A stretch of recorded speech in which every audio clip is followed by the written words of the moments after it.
Assignment education on KET is made possible with generous support from Spina bifida is what Henry has. It's not who he is. It is okay to ask for help. It is okay to not be able to do all of this by yourself. And COSAIR Charities is ready and willing to stand in the gap. COSAIR.org/kids. Passport for your Medicaid plan. 1-800-578-0603. That's 1-800-578-0603. Passport Health Plan by Molina Healthcare. Better together, giving you more.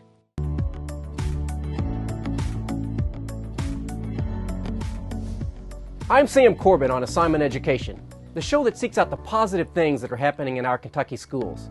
We examine current challenges and look for solutions. This time, a brand new state-of-the-art classroom for Kentucky Community and Technical College students, designed to operate like a real manufacturing plant. Facilities matter, and when you see students walk in that door and they're smiling and they smell the new building and they come in and see all this shiny equipment and they see Jefferson faculty and staff who want them to be here and employers who are going to be calling them and saying, I'm ready to offer you a job, there's nothing better than that feeling. And filling the gap between online learning and empty classrooms. We'll check out one of the many community programs that is easing the strain on both students and parents. We've had a lot of great feedback from our parents saying, thank you so much, she's smiling again, or he's back in a routine. You know, it has to get done. And we begin with the high cost of COVID-19 weighing on education. I got a chance to talk about assessing the damage with the superintendent of Jefferson County Public Schools, Marty Polio. We're going to be dealing with this for years to come. COVID-19 has been costly in so many ways, especially to schools. The things that we've had to purchase to be successful at NTI and going back to school are enormous. JCPS Superintendent Marty Polio tells me that the biggest expense has been getting kids online. We have purchased 30,000 Chromebooks at the cost of $10 million. The hotspots, that is another $2.5 million. So just in technology alone, to meet the needs of our kids, we're talking $12.5 million. And just as costs are up, money in the budget is down. A lot of our budget comes from occupational tax.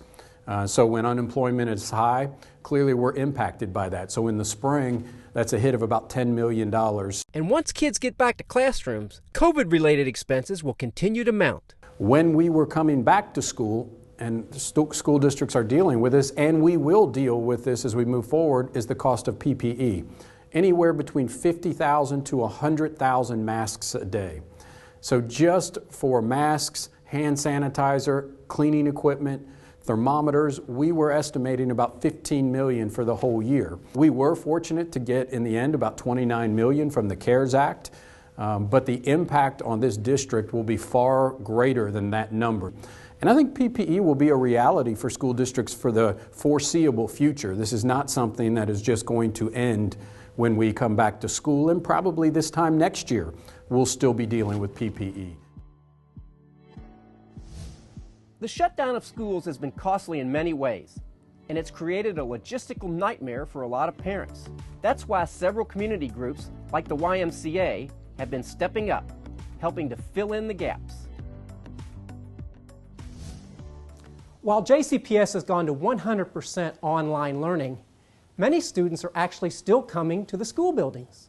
We certainly have lots of kids that are there with us Monday through Friday. Kristen Morris is a site director for the YMCA, which is now operating inside dozens of local schools, offering a new kind of day camp. Now we have the unique, very impressive feat of also offering NTI support. Kids show up as early as 7 a.m. and can stay until 6. We are really highly involved at the Y with getting those assignments done, getting those lessons completed, and then we can do other fun stuff, activities, crafts. We've gotten some great feedback from it. Steve Tarver is the CEO of Greater Louisville YMCA. It's a massive, massive undertaking. Provide them some sense of normalcy, physical activity, and learning all rolled into one. I couldn't be more happy with what we've accomplished and what we're offering as a program right now. The maximum amount of safety. The biggest challenge now is getting more sites open, which requires more staff. We need more. We need more caring people like that, because right now our capacity is limited by the number of staff that we have. The hurdles that come with getting kids back into the classroom seem never-ending. Even getting the right supplies to students that need them has become harder in 2020. Regardless if students go to school in person or online, they need the right supplies to succeed. Necessary school supplies. And many rely on donations to get them. Notebooks, pens, and papers. But coordinating that effort has been tough amid the fears of a pandemic. Looking a bit differently, Liz Pratt is with Kentucky Utilities and LG&E, who's always stepped up to help kids in need. to help students get the school year started off on the right foot. But this year, a much smaller group of volunteers has had to work extra hard to help carry the load. While we know this year's school year will be looking a bit different, we also are taking additional modifications here at our assembly event where employees are following state and federal guidelines to ensure that these bags are being filled in a safe manner. The employee volunteers are stuffing 3,000 bags with everything from notebooks to hand sanitizer. These bags will be distributed by our employee volunteers. They'll get them distributed with the help of the Lord's Kitchen and Feed the City, along with more than a dozen school resource centers in our area. While school supplies can put a strain on a family's budget, it's nothing compared to the cost of college. But now, a new initiative called Evolve 502 is guaranteeing that every Jefferson County public school graduate can go to college for free. I'm with Marlon Cole, the Executive Director of Evolve 502. Marlon, thanks for joining us. Thank you, Sam. It's a pleasure. So tell us about it, Evolve 502. This is a relatively new project here in Jefferson County. It is. But as you're, I'm sure, aware, Sam, this community has been focused on education for a long time. And efforts started back when we merged our governments, and the Greater Louisville Project did some data research on where we were compared to some of our peer cities. And we were lagging behind in education as related to some of our peer cities in educational attainment. And so there have been a number of efforts over these years that have been addressing that, to include 55,000 degrees that was very much focused on having more adults with advanced degrees by 2020. We also have the Cradle to Career effort of our mayor, Mayor Fisher, in working and focusing on early child care, K through 12, obviously 55,000 degrees focused on the higher ed piece, and then we had the workforce piece. And so all of these efforts really identified learnings and opportunities to move the work forward, and really focused in on the cost being the number one barrier for folks pursuing a post-secondary education, and so the need to address that. As well as really addressing some of the challenges that our young people face. We know that everyone has the ability to learn, but we all have different life circumstances that impact that. So poverty, for instance, living in poverty, some racial issues that we have had in our community over time have really impacted the ability for young people to be successful. And so our work is really to address both of those pieces, to ensure that all young people have the tools and resources that they need to be successful and to overcome whatever challenges they're facing, and then to have that opportunity to really pursue a post-secondary education. So let's talk a little bit more about the support part of this program, and then we'll touch on the financial piece of this. What types of supports, what types of efforts are you all providing to high school students to help them reach that ultimate goal, and that is graduation from high school and then enrollment in college? Right. Well, in particular with our high school students, we have student success coordinators that were actually on board even last year working in some of our high schools that are providing sort of group opportunities to learn about what's it like to go to school, how do you prepare to go to school. And then for certain students living in certain zip codes and focused into some of our minority populations, they're doing some more intensive coaching. So ensuring that folks are graduating from high school, that's critically important, and understanding what are they missing and how can we help them with the backpack of success process, and right now NTI and those kinds of things. But then helping them with that transition piece, because as you can remember when we were going to school, it's a much more demanding and challenging process now to really navigate the system. And so filling out that FAFSA, which is critically important, filling out a college admissions piece, and really understanding what it takes to be successful in school. So providing all of that sort of coaching and support, and making the handoffs very easy for young people, especially for families who do not have folks in their family that have attended school that can help them with that process. And so we are really focused on removing any barriers for young people that might have challenges, and making this, and really changing, I think the most important piece, I think, is really changing the narrative around who can attend college and who's college for. And again, we believe it's critically important for everyone to get some level of education past high school. And so that's why we're very much promoting and providing this support. So the support is to the students in the Jefferson County Public Schools here in the area. So I'm assuming you're working obviously very closely with the school administration, the principals, the counselors, the college prep folks, along with your team to help these students just be as prepared as possible. Definitely. And obviously in time of COVID right now, school not being in session, that's a little more challenging, and so we're working through creative ways to connect with young people.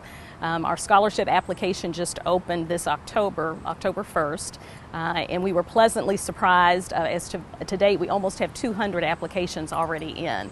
And so I think that speaks volumes for the interest and maybe the need for young people to have this type of opportunity. So yes, very much working with the schools, and of course JCPS is a critical partner in all of this work with us, as well as other community partners in our higher ed institutions, very much in this. Let's talk about that scholarship piece, because we've all heard about student loan debt and how thousands of people across the country come out of school with tons of debt. And in some cases, to me, what's really sad is young folks who incur the debt but don't get their degree. They don't finish school, yet they still have this big debt. So how's your scholarship program going to work to help address some of these issues? Sure, very good question. So our scholarship was really modeled to be focused on equity, access, and success. So again, we want to remove the barriers that keep young people, and especially some of our underrepresented minority populations, to pursue the opportunity and really even consider that it can be for them. So that's why we use the message of free, because we know that will resonate with everyone that we're trying to connect with and reach. And so that's a critical piece. And then the access, ensuring that they know the process and have a opportunity like a scholarship to say, we've got you, and we're going to help walk you through the process to ensure that you can be successful. And then once in college, it's critically important, to your point, that students are able to persist. And so for our lowest income students, we are providing, and that's for those that are under $40,000 or less of a household income, we're providing what we're calling opportunity grants. Many of those students may be full Pell eligible and have their tuition covered, but we know there are other expenses that keep students from persisting. Life happens. You have a car accident, you have to get car repaired, you're food insecure, you're having challenges with housing, those kinds of things. And so we're providing an additional support of $1,000 per semester for those students to cover those types of expenses. And then just working with our higher ed partners, with our scholarship, students can take advantage of that at any of the community and technical colleges in the state, as well as Simmons College of Kentucky. And we do believe most, because of the proximity, will attend Jefferson and or Simmons. But those institutions have really stepped up too to say, we know that it's critically important for everyone involved in the college system to ensure that young people can succeed and be successful. And so providing those additional supports, having more dual credit opportunities that you're familiar with that's available for students, having more supports on campus to help them with life that just happens to all of us and be able to navigate that. So that's a critical piece of the scholarship opportunity. It sounds like that this is truly a community partnership between the school system, the public school system, your higher ed partners, metro government. You've had significant support from some private and corporate donors. Talk a little bit about that collaboration. It's so critically important. We have wonderful organizations in this community that are doing great work, but I think we are all learning, especially during this time, that alone we can do much more together than we can alone. And so everyone really pulling together to do their part, whether it's providing those supports on the very early end of a child's experience and helping with their families, whether it's food support or housing, those kinds of things. Our partners like Metro United Way, the Louisville Urban League, the city that you mentioned, JCPS, and many, many others are really coming together, our funding partners, to say, we know that this is critically important and we're going to come together and make this happen. And when you think about really the scholarship opportunity, when we talk about developing a city, I think a lot of times we think about the sidewalks and the physical infrastructure. We are really focused on that human infrastructure and saying that it is so critically important to make that type of investment as well. We know for multiple reasons, if you want to compete, you want to have business that can provide opportunities in your city, you have to have an educated workforce. We also know from our history that after recessions, folks that have advanced degrees fare much better in the job market. You know, we know that students with just a high school degree have limited opportunities. And so this is about developing our city, but also developing individuals so that everyone can reach their full potential and be contributing citizens in our community, which is so critically important, especially today with many of the challenges that we've been facing with racial injustice as well as COVID. It's really had an impact, and I think it's really elevated. Those needs and issues have always been there, but this has really elevated them and lifted them up so that we all can see now and really understand how we need to come together to address it. So, obviously your focus is on Jefferson County, but as you look ahead, could you see how this might be a program that could be expanded to other parts of the state of Kentucky? Oh, we would hope. And as I'm sure you're familiar, there are many promise organizations throughout the country, and states and cities have stepped up to make that possible for their communities. So it is our hope that our state will do the same. But we had to start somewhere and felt like we had to look at where can we make the most impact. We know that in Jefferson County, 80% of students who live in Jefferson County attend a JCPS public school.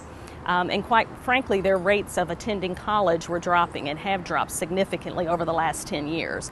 And so we had to start somewhere where we felt like we could make the most impact. And so that's why we are focused on JCPS. But we would love to see this replicated throughout our state. We think it's just critically important for everyone to have the opportunity, like I said, to just grow and reach your full potential. It's so critically important. And is there anything that the viewers who might watch this can do to help you in this effort with Evolve 502? Very much so. We are in the middle of a campaign. We made a public announcement about 2 months ago that we were making the promise to the first class of students, so it's those seniors that are in school now for the class of 2021, but it is our goal to make this possible for 13 classes of students, so meaning those kindergartners now through the seniors. And that takes resources to make that happen. So we're in the middle of a campaign. We are very close to meeting a grant, a matching grant that's been provided to us by the CES Foundation, who has been very supportive of our efforts. And so if we meet that opportunity by the end of November, we'll be able to then make the promise to 4 classes of students. And so that's critically important for us to reach that milestone and to make this important investment in our young people, to say we care about you, we see what's going on in our community, and we want you to be successful. And so stepping up with financial support is critically important.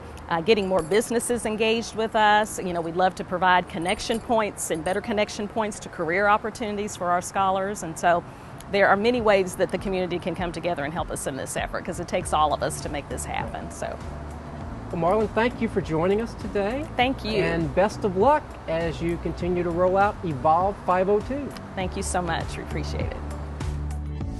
As Marlon mentioned, one of the colleges that Evolve 502 students can attend for free is Jefferson Community and Technical College, which just opened up a brand new building that is nothing short of state-of-the-art. And our assignment education cameras got one of the first looks inside. This is a 50,000 square foot facility in the heart of downtown Louisville that's designed to prepare students for jobs of today and for the jobs of the future. If technology is the future is definitely here. This is a $23 million facility. It's spectacular. It's JCTC's new state-of-the-art AMIT Center. The Advanced Manufacturing and IT Center at Jefferson Community and Technical College. It's spread out. You got everything right in front of you. It's designed to produce the workforce of the future. Advanced manufacturing, industrial maintenance, programming, robotics, all the cool things you're hearing that Tesla's doing and SpaceX is doing and UPS and Ford and all of our partners in GE are working on. No one's prouder of this than Telly Sellers, the Dean of Technical Education. When you come to Jefferson, not only will you come debt-free, but you'll also graduate to a high-paying job. The only thing I paid for this school is about the price of books for a normal school, which is close to nothing. Isaac Reidner is a second-year student at JCTC, ready to get his associate's degree in industrial maintenance. Really, the field can open up any type of position for me. I could continue my schooling and go into the engineer pathway. I could become a manager. I could be a mechanic, just anything that I want to do with that degree. They're working while they're going through school. So when they graduate, they're going to have no trouble not only staying with the company that they're working at, but they're going to have a choice to work at any one of the manufacturers that are in this city. Not only is there a lot of money to be made, there's a lot of jobs, and I know with this degree I'll probably never be out of a job. What's the probability they're going to find one of those really good jobs in the Louisville area? Oh, they're going to be recruited by companies. You know, I'm getting phone calls every week. Very thankful for the opportunity. Josh Eisman started working right out of high school. Now his company's paying him to go back to school to get a degree. It'll let me further my career. Dozens of other companies are doing the same thing. We probably have about 27 now. GE, Ford, Landtech, Dow Chemical. Gerald Sexton coordinates the partnerships through what's called the FAME program. FAME is Federation of Advanced Manufacturing Education. The students are temporary full-time, if I might say. In other words, they are full-time students, full-time working in the factories, and they're paid for doing all that. Just be making money and not losing it, not go in debt and be paid off when I get out of this program. And of all the graduates that we've had in the program, everyone was offered a permanent job with their current employer that had been supporting them through this FAME program. This facility not only allows us to offer new programs to meet the jobs of the future and the jobs that are open today, all these jobs you're hearing at advanced manufacturing and industrial maintenance, machining, but it also allows us to do training for incumbent workers as well. So when you hear these big employers in Louisville and Shelby County and Bullitt County, when those students have graduated from school 20, 25 years ago, they're going to come back and learn and be retrained on all this equipment that you see behind us and on the new systems that exist today. A lot more opportunities. Robotics is certainly the wave of the future. So now there's an effort to get students on that track early on. And for a lot of kids, it's giving them a whole new perspective on going to school. I did not like school at all. Who knew that robots could get kids more interested in school? So I got more interested than I ever have been. Well, it's not actually the robots doing it. It's the passion these students have found in designing them. I want to build a new wave of technology. Richard Burrell is an 8th grader at Olmsted Academy North, thriving in the school's robotics and virtual reality curriculum. And you built this with your partner? Yes. This is probably the fastest robot in the school. And it's not all fun and games. This is related mostly to math. What they're learning in here can be applied to other classes or vice versa. Tom Woken teaches robotics and computer programming, a class that's a favorite among many. It's just really fun to me. I get an A in here. Robotics can teach them about math in the instance where you want your robot to travel a certain distance, 5 feet. If they divide 5 feet by the circumference of the wheel, that tells them how many revolutions the wheel has to make in order to travel that distance. How to use ratios, how to use coding. Creating their own video game, creating their own virtual world, or controlling a robot instead of just being the user. You did that. You created that. Yeah, I have to program it to go onto the path and run around it. And then you can see there's a little area with a tiger and their cub. So then they start adding programming so the robot becomes smarter and they can assign it to do different tasks. Several of them have told me that they didn't realize that they could be creators of their own content instead of just being consumers and playing video games. They're learning both about technology and how to think outside the box. If you look over here, boom. They're actually going to create an augmented reality report where information about their country, the region of the world they're studying, will show up on the cube. It's an opportunity for them to really get engaged in school in a way they haven't before. The more inspiration I get is the more work I put into this robot. It's just going to engage them on a whole different level to hopefully get them excited about what they're learning. It's made school a lot better. Now that's encouraging, and a great way to finish up this episode of Assignment Education. I'm Sam Corbett, and I'll see you again with more good news from our local schools.